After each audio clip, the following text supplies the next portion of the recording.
Magandang araw sa inyo mga kaibigan. Itong ating almusalita sa araw na ito. Ang ebanghelyo natin ay Luke 9:7-9. Very short. Sabi ng Gospel, King Herod heard of all this and did not know what to think, for people said this is John raised from the dead.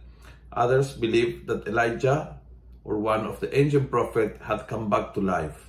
As for Herod, he said, I had John beheaded. Who is this man about whom I hear such wonders? And he was anxious to see him. Kapag mayroon ka unresolved issues ng iyong nakaraan, somehow, ang nagbibigay sa iyo ay matitinding anxiety. Napagabag ang iyong kalooban, hindi mapakali, hindi mapayapa, hindi kayang tumingin na may umaasa, na may magandang surprise o na ang Panginoon ay may gagawa para sa iyo. Lahat ay sinususpetsahan dahil sa unresolved issues ng past na naging tuloy parang multo sa buhay mo ngayon. Ginugulat, natatakot, dahil hindi naka-move on sa nangyari sa nakaraan. Para sa ating mga Katoliko, isang malaking biyaya sa ating ang sakramento ng kumpisal. Lugar kung saan po nating tinutuldok ang nakaraan.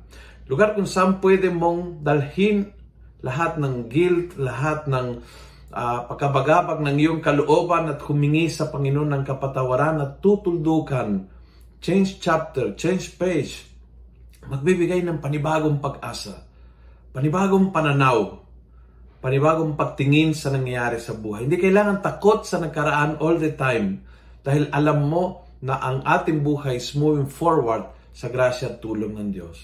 Kaya kung kailangan mo, kung ikaw ay tulad ng Herodes na bagabag, na nararamdaman mo ng anxiety pag tumitingin sa kinabukasan dahil sa mga nangyari sa nakaraan, a suggestion today is maybe a good confession can be yung umpisa ng total healing ng iyong kalooban. Diyos lang ang magagawa nito. Sa sakramento ng kumpisalan, Diyos ay nagbibigay ng grasya ng kanyang kapatawaran na naging grasya din na bagong umpisa.